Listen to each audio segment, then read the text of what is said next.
Struggles for Equality. This is the chapter of civics, and today we are going to start part 2 of this chapter. Let's start the video with the topic Tawa Matsya Sangh.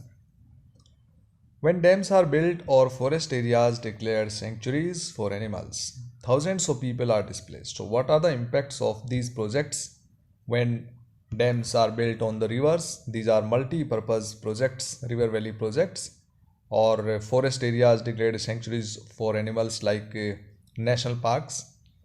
Whole villages are uprooted and people are forced to go and build new homes. Means people are displaced from those particular areas where these projects are started, and they start new lives elsewhere.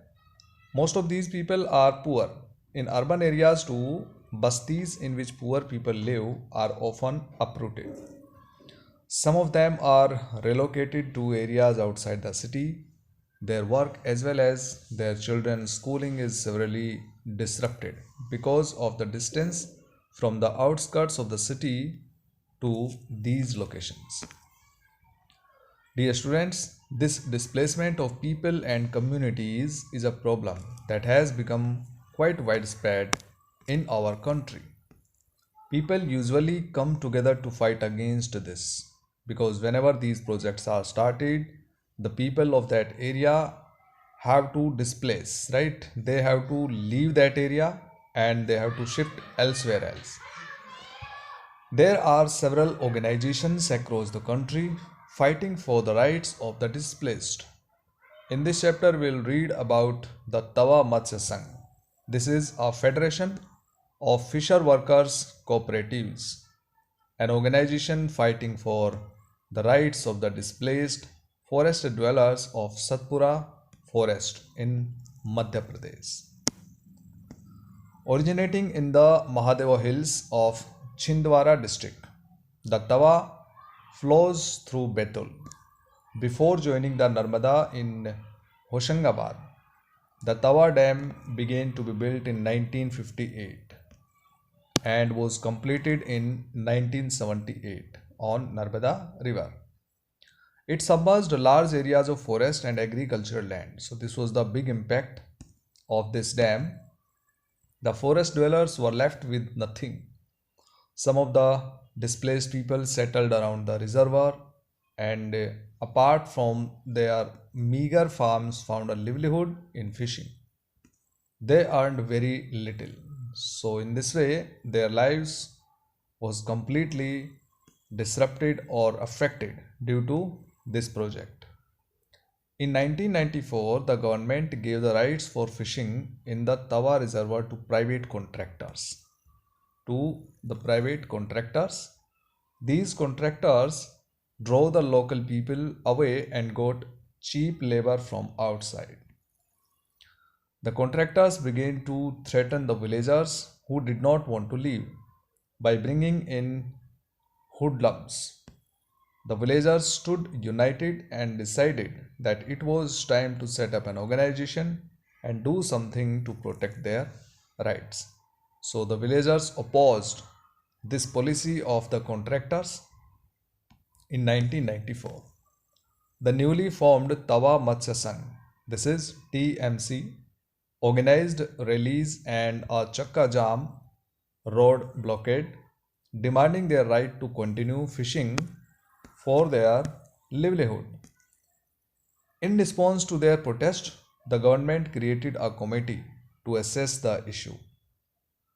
The committee recommended that fishing rights be granted to the villagers for their livelihood because they are dependent on fishing. This is the only way of their livelihood. In 1996, the Madhya Pradesh government decided to give to the people displaced by the Tawa Dam the fishing rights for the reservoir. A 5-year lease agreement was signed 2 months later.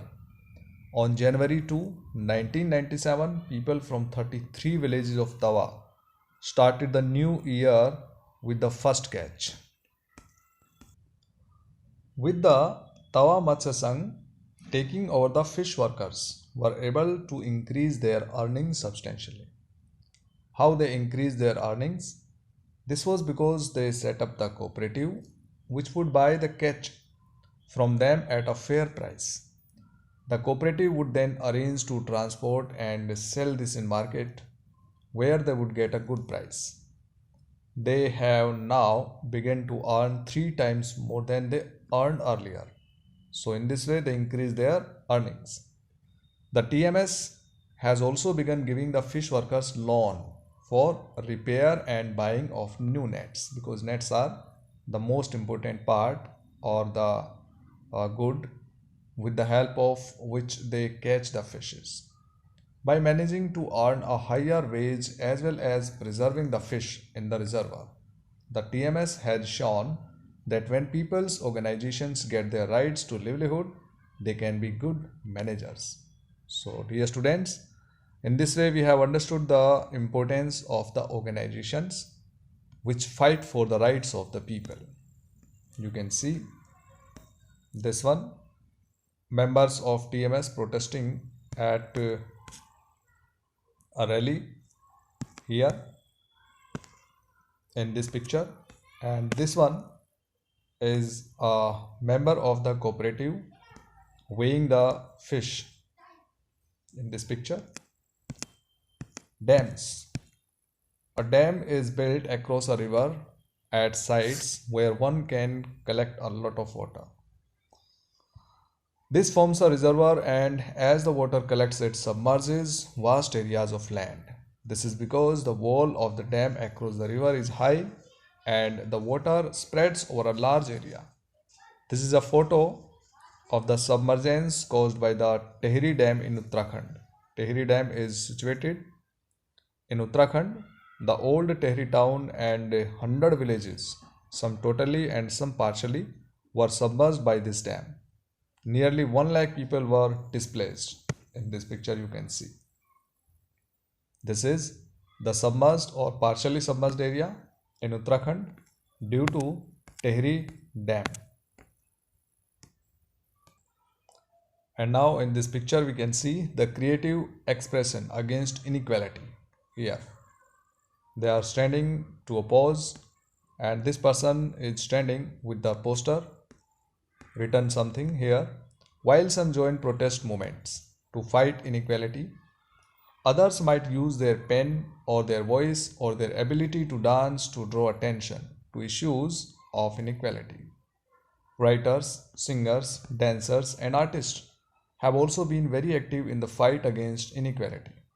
Often poems, songs, and stories can also inspire us and make us believe strongly in an issue and influence our efforts to correct the situation. The next topic is the Indian Constitution as a living document.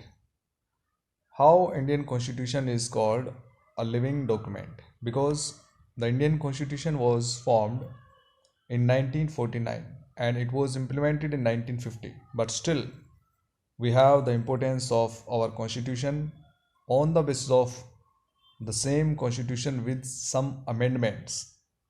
Our country is governed, the government is working, and citizens are living in our country. So it is a living document because with the time so many changes have been done in the constitution, and still there is much importance of these amendments. The fish workers in the Tawa Matsya Sangh hope that the provisions of the constitution, which provisions about equality, protection of equality for all the citizens, will become a reality through their participation in this movement.